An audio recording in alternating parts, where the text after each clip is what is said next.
Now, this right here is a news report about Christopher Scammon,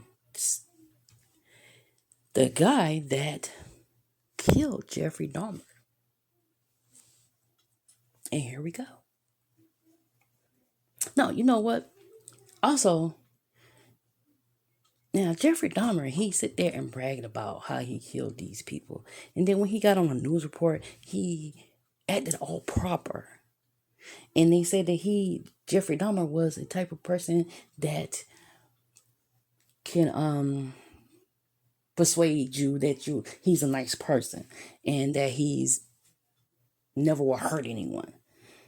So if you look at that video I uploaded not too long ago, you tell me, do it look like no, he don't. If you're looking at him, light color hair, with like probably blue eyes or whatever, he look like he probably won't harm anyone. But looks can be deceiving. Now, I want y'all to listen to this.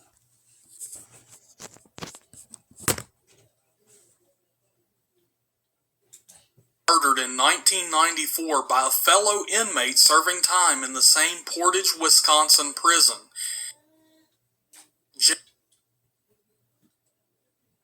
Jeffrey Dahmer was murdered in 1994 by a fellow inmate serving time in the same Portage, Wisconsin prison. This inmate was Christopher Scarcer, whom also murdered another inmate later that same day.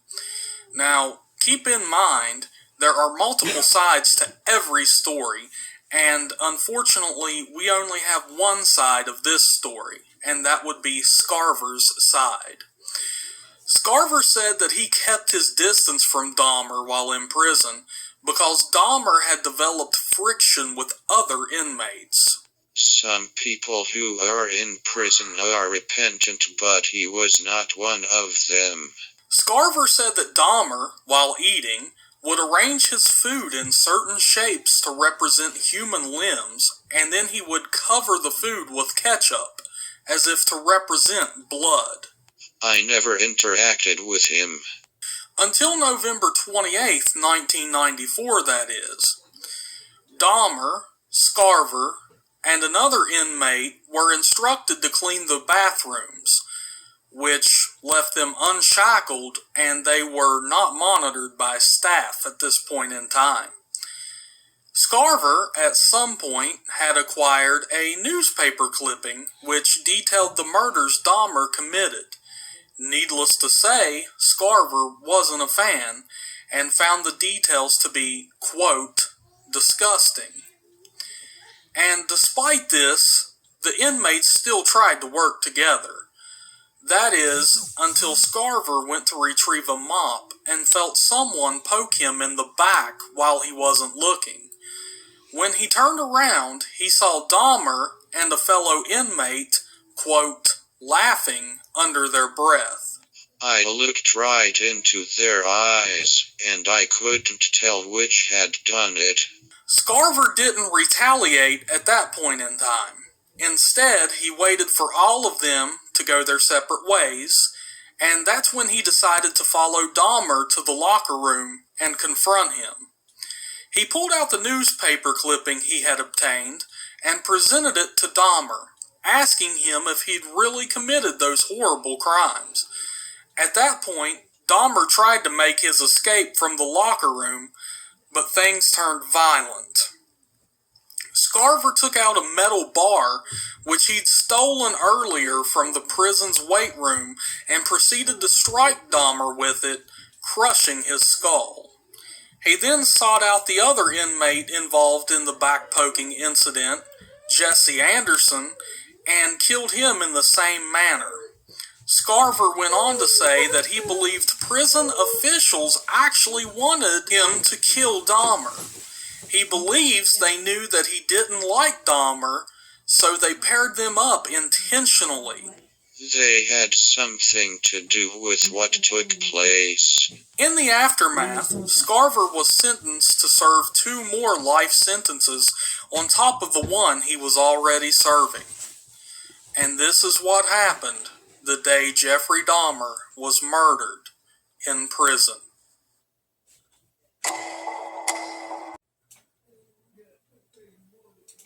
Do you remember when you learned that your father murdered Jeffrey Dahmer?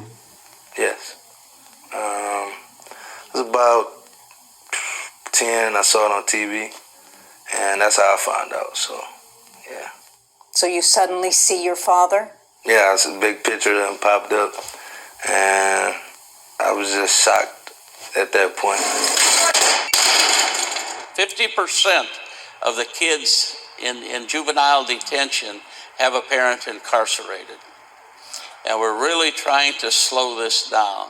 As a retired federal prison warden, Percy Pitzer has spent most of his life around prisoners. Now he wants to help their children. It's a lot of pressure on a kid when a parent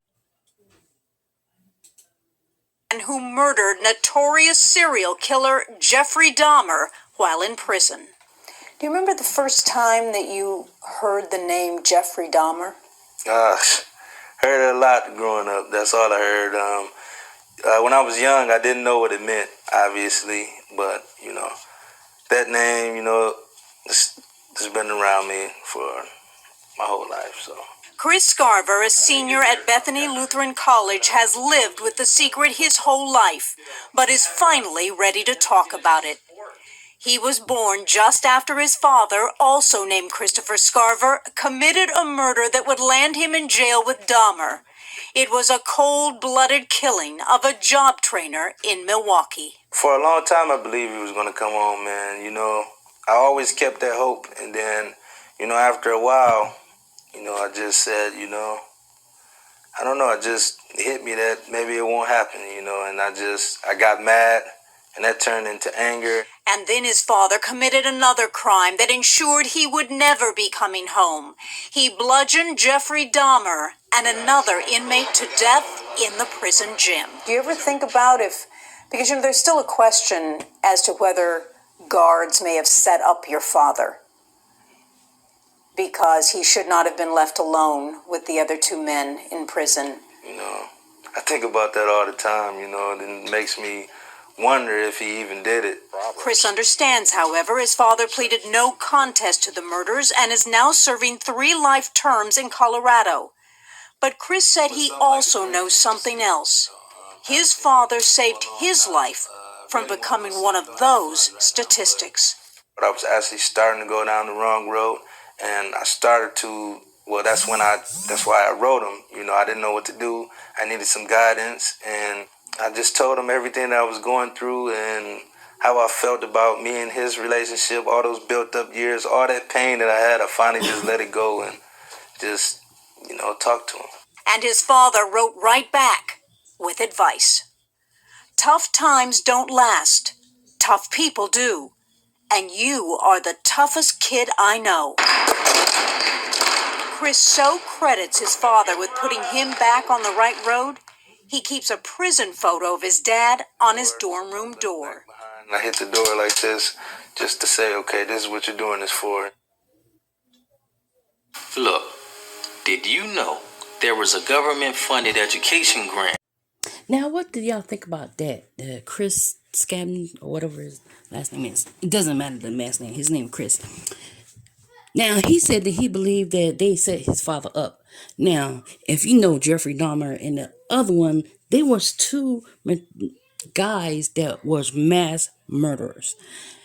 Killed a lot of young men. He killed a 14-year-old, 17-year-old, and stuff like that. And 25-year-old, 27-year-old. Jeffrey Dahmer killed. So he was one black man, and I think the other one was I gotta look up a video up on him. I'll put it up on my channel. I believe he was a rapist or something and tried to frame black people. Anyways, I'm gonna look it up again just to make sure see that a statement of that. So it will not be hearsay.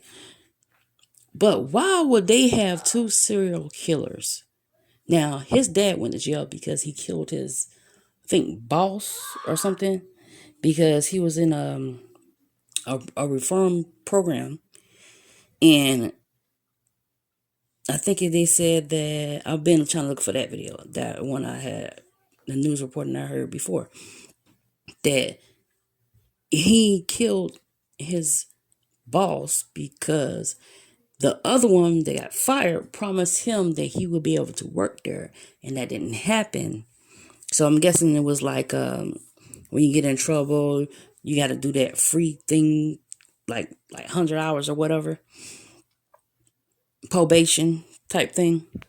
So he got mad and he killed, I think he went to kill the one that promised him, and then he killed the other guy. So I think he killed two guys, or it was one. I'm gotta check my facts and find out for sure. But anyways, but Jeffrey Dahmer and his other mass murders, why would they have one black guy with them, and there was no guards around? He said, I think it was, they was hoping Jeffrey Dahmer and the other mass murderer would have killed his dad, would have killed the black man. So with this, that being said, that's kind of fucked up. But then you can actually say that that was like self-defense, because that's two white people against one black guy that seem like they have a lot of hatred towards black people, because Jeffrey Dahmer killed a lot of black little boys.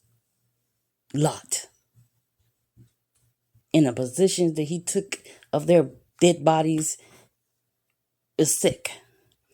Anyways, what do y'all think? I'm trying to find, but continue to listen. Well, usually when I mess up, I usually try to do another video. Well, basically, it was a guy that killed his wife that tried to blame two black men. Now, I need y'all to listen to this. You're at 10, our special coverage of Jeffrey Dahmer's legacy of terror. It's been 20 years since Dahmer's arrest for the grotesque murders of 17 men. It was a story that took unbelievable twists and turns and changed Milwaukee forever. 3 years after he was arrested, Jeffrey Dahmer was murdered in prison. But there are still questions about whether the man who killed him acted alone. Christopher Scarver has sent me several letters recently. Tonight, we see those letters from a killer. Jeffrey Dahmer, the nation's most notorious serial killer. He tortured and murdered 17 young men and boys and then had sex with their bodies. Sentenced to 957 years in prison, the mild-mannered Dahmer instantly became Wisconsin's most famous inmate, sought out by the news media, which was fascinated with his bizarre crimes. Dahmer calmly told Dateline NBC he still had an urge to kill. It never completely goes away. I'll probably have to live with it for the rest of my life. Dahmer's life at Columbia Correctional lasted less than 3 years, in part because he was placed in the general inmate population. Another prisoner armed with a steel bar beat him to death in November of 1994. That inmate was 25-year-old Christopher Scarver of Milwaukee. Scarver was serving a life sentence for murder when he decided to kill Dahmer and another notorious prisoner named Jesse Anderson. Anderson had stabbed his wife to death in the parking lot at Northridge Mall. The Cedarburg man falsely blamed two black men. Somehow, Scarver, Dahmer, and Anderson were assigned to cleaning duty together. A guard escorted them to the gym and inexplicably left them alone. Dahmer started cleaning the men's room. Anderson cleaned the locker room, and Scarver went to the weight room. Scarver took a steel bar from a dumbbell and went into the men's room and beat Dahmer beyond recognition. Then he went to the locker room and beat Anderson. Scarver calmly walked back to his cell and told a guard, "God told me to do it. You will hear about it on the 6 o'clock news. Jesse Anderson and Jeffrey Dahmer are dead." At his first court appearance, Scarver entered the courtroom singing. Rain or shine, sharing your dreams, your heart and your mind. Initially, Scarver entered an insanity plea, but eventually he pled no contest. Your parole eligibility date will not be until the year 3077. Because of his notoriety, Scarver was shipped to a prison outside Wisconsin. He's been bounced around to several maximum security prisons over the years and is currently at a prison in Colorado that houses the most disruptive offenders. Scarver has sent me several letters in recent months. His grammar is flawless, which is somewhat surprising considering he's a high school dropout who has spent half of his life in prison. He writes, "It took me 16 years to work my way out of the hole, 24-hour-a-day solitary confinement for that 1994 event. I was finally released into the general prison population on November 8th, 2010. Scarver claims that Colorado prison officials will not let him practice his religion, Hinduism. Unfortunately, I was put back in the hole on February 4th, 2011, simply because I requested my religious needs. 20 years after Dahmer's arrest here near 25th and State, questions remain about Dahmer's murder. Did Christopher Scarver act alone? Did guards look the other way, allowing Scarver to kill Dahmer? 4 months before Dahmer was murdered, another prisoner tried to kill him but failed. A few weeks later, an informant warned prison officials that Scarver was now planning to kill Dahmer. That old boy Dahmer is going to get it again. There were other inmates involved. They were supposed to create a distraction, but that tip was ignored. A blue ribbon panel investigated Dahmer's murder. They interviewed Scarver and concluded Scarver acted alone. He was not part of a conspiracy. The attack was not racially motivated.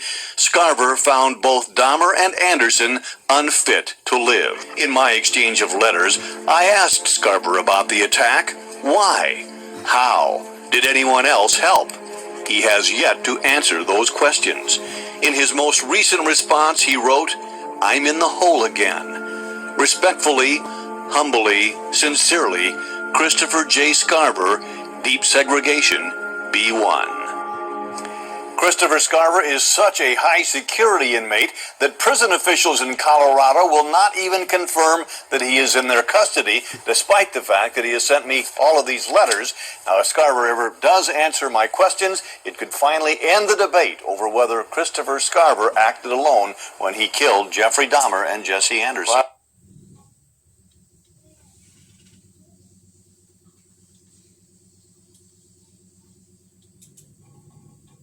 In my opinion, I think they try to hurt him, and that's when he had to defend himself. That's my opinion. Check out CJ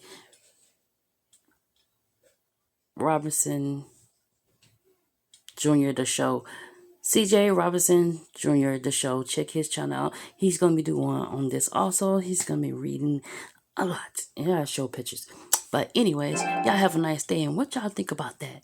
I think they probably try to off old dude, and he was just strong enough where he actually defended himself. Unfortunately, he gets bounced around, and and they have him in a room by himself where he's probably going nuts. Anyways, y'all have a nice day. That's signing out.